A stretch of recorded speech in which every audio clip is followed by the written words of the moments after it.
Vou chamar o Dr. Wilson Engelmann, que é graduado em... Desculpa estar resumido aqui, porque o currículo das pessoas é muito rico. Selecionei algumas partes que eu achei mais importantes. Graduado em Direito na Universidade Vale do Rio dos Sinos, em 88, mestre em Direito pela Universidade Vale dos Sinos, 2000, doutor em Direito na Universidade do Vale do Rio dos Sinos, 2005. Atualmente é professor da Universidade do Vale do Rio dos Sinos, nas seguintes atividades acadêmicas: graduação em Direito, introdução ao estudo do Direito, teoria geral do Direito e filosofia do Direito, programa de pós-graduação em Direito, Direitos Humanos e diversos cursos de especialização. Desculpe o resumo. Então, okay. Se eu tenho 15 minutos, não sei como é que vai conseguir, mas... Ok, bom dia a todos, especialmente... Faltando 5 minutos, tá vou bem. Mostrar o... Vou tentar cumprir o prazo. Bom dia a todos, obrigado pelo convite. Então, como já foi dito aqui, eu venho do Rio Grande do Sul, da Universidade do Vale do Rio dos Sinos, e as questões que eu trarei para os senhores e para as senhoras têm vinculação com os 2 projetos de pesquisa que eu desenvolvo, um deles na própria universidade e o outro a partir de um apoio financeiro da CAPES, por meio da formação da rede Nanobiotech Brasil, que é um edital de 2008 e começou a ser implementado no ano passado, do qual, inclusive, o professor William Wiseman é o coordenador geral e eu coordeno a equipe Unicinos nesse projeto. Bem, alguns pontos de partida para nós discutirmos marcos regulatórios e marcos regulatórios dentro de uma perspectiva que venha a contemplar algumas questões que o deputado falava para nós. E aí uma primeira pergunta para nós refletirmos: existe limite para a criatividade humana? Existe limite para a incursão humana na natureza? Porque nós sabemos que na natureza as forças já estão dadas. Então, talvez, em nenhum momento na história da humanidade como agora, por meio das nanotecnologias, nós estamos entrando e tentando, de certo modo, copiar, reproduzir e nos beneficiar desses espaços que já existem na natureza. Então, talvez o primeiro grande desafio é esse. Até que ponto nós podemos nos associar e nos, digamos assim, reproduzir aquilo que já está na natureza.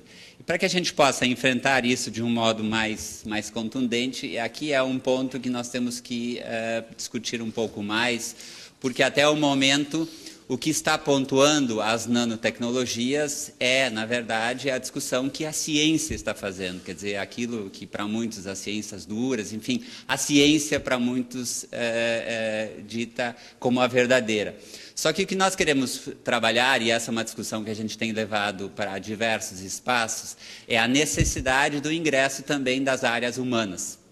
Necessariamente essa discussão e, junto com as áreas humanas, também o ingresso do direito, e aí talvez uma das questões que é muito cara na área do direito, e também ela faz parte das áreas humanas como um todo, a necessidade de superação do paradigma positivista.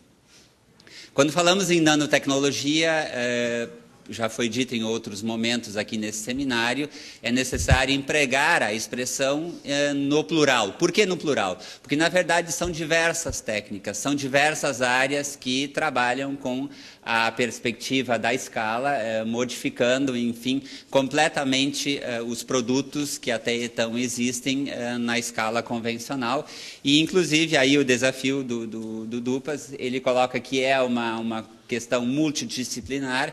Eu estaria aí desafiando a plateia para nós pensarmos um pouco mais além, se não é uma perspectiva transdisciplinar. Porque nós só daremos conta desses desafios que as nanotecnologias estão propondo se nós rompermos algumas barreiras. E uma das primeiras barreiras é justamente a barreira disciplinar. Se nós aprendermos a dialogar, se a ciência aprender a dialogar com as ciências humanas e se as ciências humanas aprenderem a dialogar com as ciências. Então, me parece que esse é o grande desafio. Não é uma questão mas é uma questão transdisciplinar. Nós precisamos perpassar as diversas áreas do conhecimento. E isso não implica necessariamente nós termos um conhecimento, mas que a gente tenha condições de se locomover nesse espaço, não é? São espaços, alguns conhecidos, aqui espaços que nós estamos começando a conhecer, e aqui para baixo ainda, então nós poderíamos parafrasear o Richard Feynman, existe mais espaço ainda do que nós conhecemos e que nós estamos aprendendo a conhecer aqui na escala nanométrica, porque a escala ela desce e ela tem proporções ainda menores para nós desvendarmos. Bem, as perguntas que eu trago nesse simpósio, nesse seminário, como regulamentar e o que regulamentar. Porque nós temos, na verdade, o que a gente pode verificar aqui? Nós temos muitas informações e os 2 dias de debates que se sucederam nesse espaço aqui mostraram isso. Há uma grande variedade de informações. Como é que nós vamos filtrar essas informações para que nós realmente possamos ter uma preocupação com a perspectiva humana, com a perspectiva ambiental? E aí eu falo especificamente em relação ao direito brasileiro, porque a pesquisa que eu desenvolvo, ela tem 2 focos. Ela procura mapear o que nós temos já de direito no Brasil, que possa ter aplicação à nanotecnologia, embora sem uma perspectiva direta, mas com uma adaptação, com, enfim, interpretação, com recursos que o direito ele pode oferecer e pode disponibilizar. Mas a pesquisa também ela está lastreada no plano internacional, no levantamento, enfim, nessas interfaces que são possíveis, que então não vão ser objeto dessa análise nesse momento. Começando um pouquinho na entrada no tema, existem várias agências reguladoras hoje, especialmente no Brasil, por força do artigo 174 da Constituição da República de 88, que falam sobre essa questão, não é, do Estado assumir determinadas funções de fiscalização, incentivo e planejamento. Vejam que não interessam apenas ao setor público, mas também é um indicativo de comportamento, de postura, de boas práticas que devem ser observadas também pelo setor público. Aqui alguns exemplos, mas aqui nos interessa, e nós vamos ter depois uma fala específica, então apenas de passagem, o que nos interessa é a Agência Nacional de Vigilância Sanitária, a Anvisa. Veja, por quê? Porque ela tem a finalidade institucional de promover a proteção da saúde da população e de realizar o controle sanitário. E aí a gente tem uma vasta gama de possibilidades de interfaces da Anvisa e, com certeza, ela atua e atuará e já pode atuar também em termos de nanotecnologia. Algumas competências, vejam aqui, estabelecimento de limites quando está em risco a saúde pública. Então, nós vimos especialmente nas mesas de ontem, a partir dos estudos de nanotoxicologia, que em muitos casos a saúde pública, a saúde está em risco. Então, talvez seja o momento da Anvisa estabelecer alguns limites, se não específicos, mas alguns limites preocupados com isso. Outra questão, a Anvisa pode proibir, veja, fabricação, importação, enfim, tudo aquilo que também coloque em risco a saúde pública. A Anvisa, veja aqui, ela monitora sistemas de vigilância, de toxicologia e de farmacologia também. Uma outra questão importante em relação à Anvisa, vejam aqui, regulamentar, controlar, fiscalizar questões que coloquem em risco a saúde pública. Além disto, quais são os produtos que a agência ela tem ao seu dispor para fiscalizar? Alguns que nos interessam diretamente aqui, que já foram objeto de falas específicas. Medicamentos, cosméticos, enfim, substâncias ativas e demais insumos. Uma questão importante que nós estudamos no projeto de pesquisa que é custeado pela CAPES é a questão dos nanoalimentos, dos nanofoods. Então, nós temos aqui, veja, uma charge significativa que nos provoca, de certo modo, porque, olha aqui, a questão do cifrão. O deputado falava antes na questão econômica e, com certeza, o que nós vislumbramos hoje, eu posso estar enganado, e aí eu fico aberto ao debate, o que está em jogo, e parece que está pontuando a pesquisa e o desenvolvimento, é esse interesse econômico. E essa é uma questão importante, necessária, com certeza, o lucro é necessário, mas nós precisamos também avaliar consequências, precisamos também avaliar as questões que envolvam a própria questão da fome. Então, se nós vamos falar em novos alimentos, em novas propriedades, por que não também ter esse viés social e esse viés realmente de atender aos interesses? Quando falamos em nanoalimentos, de certo modo, nós estamos falando em várias cadeias. Veja que a questão da interface alimentos mais nano, ela já começa na própria questão dos fertilizantes, na adição dos ingredientes durante o processo produtivo, as embalagens e o próprio preparo da alimentação em louças e panelas, enfim, utensílios que possam ter esses produtos. Marcos legais sobre alimentos. Não quero cansá-los aqui porque é uma lâmina extremamente dogmática, mas nós temos uma grande quantidade de normas legais que estão preocupadas com a questão dos alimentos. Aqui vejo normas básicas, uma norma antiga, a vigilância sanitária, a legislação sanitária federal, linhas gerais sobre a saúde, crimes contra a saúde pública, que devem ser levados em consideração também, não é? O próprio Código de Defesa do Consumidor, que é uma legislação brasileira recente, considerada uma legislação moderna, não é, comparada com legislações de outros países. E veja que no Código de Defesa do Consumidor há uma preocupação em relação à propaganda de produtos que estejam sob a vigilância sanitária. O que significa isso? A questão dos rótulos. Nós vamos ver depois que há um direito constitucional à informação. Se não se está fazendo, então não se coloca, porque nós sabemos hoje existe uma questão também importante nesse sentido, de que há produção de nanoalimentos que não são informados. Nós temos também uma resolução bastante antiga sobre a questão de alimentos em caráter experimental, não é? A própria lei da biossegurança, por meio do princípio da precaução em questões ambientais, deveria ser aplicada, né?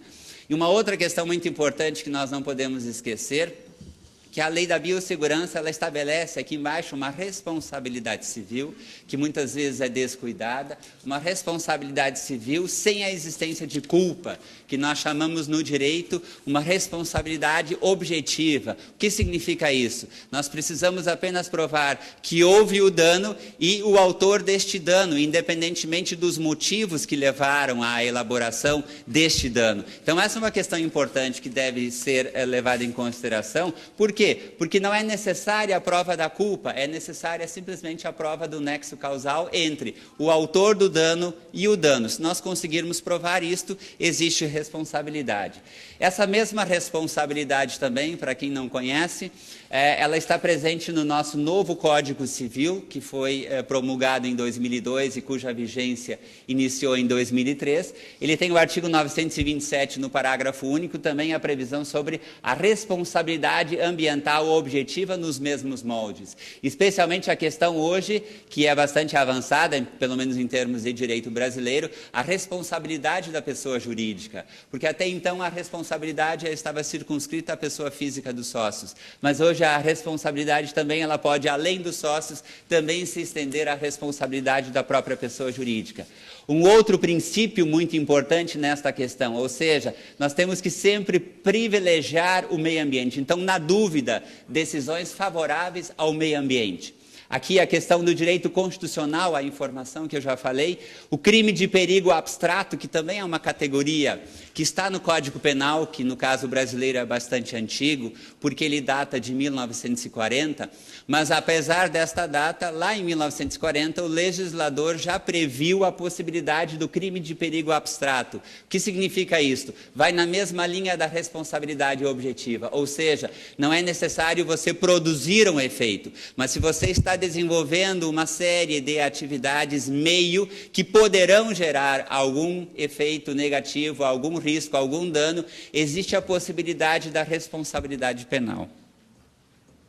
Aqui também, aí uma breve menção ao que foi falado pelo Dr. João Batista Lanaribó, ao projeto de lei do senador Tião Viana, não é? Sem desmerecer aí ao projeto de lei que foi arquivado pelo deputado, mas a gente tem uma iniciativa aqui que no mínimo precisa ser questionada, porque, veja, ela está preocupada com embalagens, mas ela foi uma apresentação independente, uma apresentação inclusive à revelia daquilo que nós estávamos discutindo no Fórum de Competitividade, que já foi falado também, que é um fórum ainda ativo, que está ainda com os trabalhos em andamento, e que, veja, que tem uma importante função estratégica do Estado brasileiro. Por quê? Porque a ideia é justamente mobilizar a nanotecnologia, e ao mobilizar a nanotecnologia, ela quer colocar, veja, aqui em contato, em discussão, em debate, os diversos atores que estão envolvidos com essa nova tecnologia. E aí uma sugestão para os que estão aqui, não é? Além do marco regulatório, nessa página aqui da plataforma Moodle, não é? Está aberto agora sim a consulta pública, a participação de todos nós. Então nós temos como cidadãos brasileiros especialmente a obrigação de entrar nessa página, verificar o que está sendo discutido, buscar esta informação e participar. alguma informação não está adequada, algo não está como deveria estar, opinem. Opinem para que a gente não seja depois acusado de omisso. Então, depois, quando as coisas estiverem prontas, elas estão prontas. Então, antes de elas serem finalizadas, participem.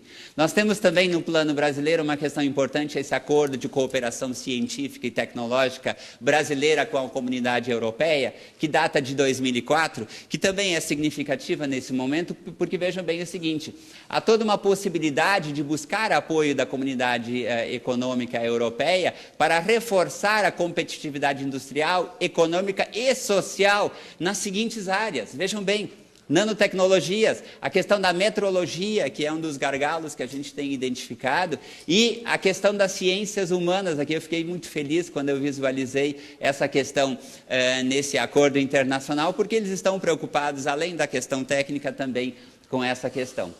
Bem, quais são os desafios? Então, um dos nossos desafios, veja que é trazer para o espaço público questões realmente que interessem aos humanos. Então, essa é uma preocupação importante. Ou seja, nós temos que acabar com essa ideia de um interesse privado. Nós precisamos, na verdade, eleger valores humanos comuns que estejam preocupados com a nossa espécie. Esse é um dos desafios, não é? E o conhecimento que a gente tem acerca das nanotecnologias, será que ele é suficiente? A questão das condições que ela nos oferece? Eu tenho aqui algumas lâminas de estudos toxicológicos que mostram, vejam bem aqui, as experimentações lá em cima, na questão ambiental, ela ainda é muito incipiente, veja, então, na verdade, a questão principal, ela está sendo descuidada, a questão ambiental. Os estudos são basicamente in vitro, vejam bem aqui, ó, são in vitro, in vivo, onde nós poderíamos observar as grandes consequências ainda são muito precárias. Outra questão, vejam aqui o modo de exposição, e vejam bem o seguinte, os modos de exposição, outros ou não específicos, que a literatura não especifica muito bem, são a grande maioria, e vejam bem, a inalação, a ingestão oral, dermal, elas ainda ocupam um plano muito reduzido, muito tímido, e veja que esse paper é de 2009, então não deve ter mudado muito de lá para cá. Uma outra questão importante também é a inter-relação com os ecossistemas. Então, veja aqui o ecossistema do solo, aqui, veja, ele quase não aparece. Então, quais são os estudos que nós temos? O ecossistema atmosférico um pouco, aqui os mamíferos, os coitados dos ratos que são sacrificados em nome dos humanos, não é? Então, eles são a grande maioria, mas essa é uma questão preocupante, por quê? Porque a questão ambiental, ela ainda não está pontuando a pesquisa. E essa outra lâmina aqui mostra também que os artigos, vejam, a análise da toxicidade, do ciclo vital dos artigos, em grande parte é quando eles estão no material básico, os componentes e as partes, e veja aqui os produtos prontos. Então, não existe uma preocupação com o consumidor, com os produtos que são nanoparticulados e nanoproduzidos que estão no mercado. E aí eu me arriscaria a dizer que, embora ali nós tivéssemos as cobaias, os ratos, nós somos as cobaias. Então, essa é uma questão importante que nós temos que nos preocupar. Veja, se não existe uma preocupação em relação aos produtos que estão no mercado e nós estamos consumindo eles, então os cobaias ou as cobaias somos nós, não é? Então, são realmente desafios temíveis que nós temos pela frente, porque vejam bem, olha aqui a questão do transhumanismo que se fala muito. Existe, na verdade, isso aqui talvez possa ser um pouco de ficção científica, mas vejam bem aqui, olha as palavras que são usadas: desentupir, costurar, destruir, assinalar um perigo. Somos quase uma máquina, então? Então, talvez aquela questão transhumana ou pós-humanismo que se discute tanto, ela esteja realmente importante. Nós temos que nos preocupar com isto aqui que nós temos condições de construir. Então, a não ser a morte, o resto nós podemos fazer tudo. Então, essa, na verdade, é uma questão importante. Já estou finalizando. Nós precisamos transgredir algumas dicotomias.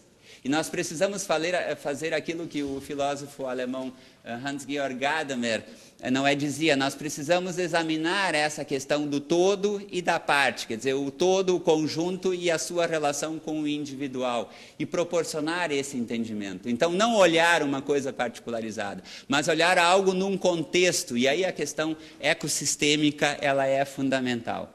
E aí uma das primeiras barreiras, aí eu vou ter que fazer o meu dever de casa, uma das primeiras barreiras é do próprio direito, ou seja, nós precisamos propor um diálogo entre as fontes do direito. E nós precisamos também, e essa é uma questão importante em termos de marcos regulatórios, propor uma interface entre o direito interno e o direito internacional. Então, nós não podemos criar uma norma brasileira, uma lei que seja, sem que essa lei dialogue com a comunidade internacional, porque aí nós estaremos fechando o nosso direito, e nós estaremos fechando a nossa, digamos, o nosso progresso de iniciação científica. Uma outra barreira que nós precisamos transgredir, e isso eu ouço muito nos espaços que eu participo, que o direito não é igual à lei. A lei é apenas um pedaço do direito. Então, essa é uma questão importante também. Quando eu falo no diálogo das fontes do direito, e aí eu já vou encerrando aqui, no diálogo das fontes do direito é nós valorizarmos a produção do Poder Judiciário, nós valorizarmos, enfim, a doutrina, os costumes, nós valorizarmos, enfim, todos os reflexos que vêm da comunidade internacional e que podem, de certo modo, orientar a nossa elaboração. Por quê? Nós precisamos estabelecer uma política de boa vizinhança entre o homem e a natureza. A natureza não é contra nós, a natureza é a favor de nós. Nós temos que trabalhar nessa perspectiva. E aí uma gravura bastante interessante do Goya é El sueño de la razón produce monstruos. O que significa? Bem, el sueño pode ter uma dupla tradução, pode ser o sonho e o sono. Então, eu prefiro acreditar no sono. Então, nós não poderemos estar adormecidos e fazer de conta que as coisas não estão acontecendo. Mas precisamos também dar um tempo. E aí também um outro filósofo alemão, Martin Heidegger, que tem uma vasta obra que permite que a gente possa filosofar no direito, ele faz essa observação. É preciso temporalizar.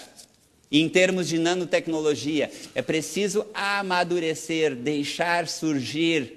Surgir o quê? A experiência do passado. Nós não podemos esquecer a tradição. Nós não podemos esquecer o que já aconteceu. Nós não podemos esquecer o ser humano, porque ele é irredutível. E nós não podemos jogar o ser humano num tubo de ensaio.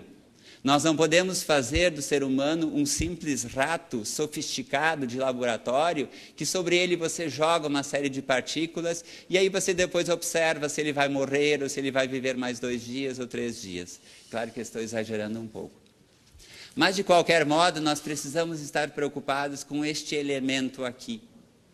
Nós não somos um rato de laboratório. Nós somos um ser que tem dignidade. E isto nos distingue dos outros seres. Além disso, nós precisamos renovar esta leitura do binômio humano e não humano. Não esquecer a história lamentável que a ciência fez com os seres humanos recentemente. Aprender com a história. Mas talvez uma nova leitura para engajar o meio ambiente, ou seja, o não humano como um prolongamento do humano num ambiente saudável, num ambiente que permita a vida humana. Não é? E aí um pequeno marketing, não é? À noite vai ser lançado um livro, não é? De minha autoria com mais 2 professores lá da Unicinos, que justamente tenta trazer para o debate brasileiro nanotecnologias, marcos regulatórios e direito ambiental. Aqui estão os meus contatos e agradeço a atenção de vocês.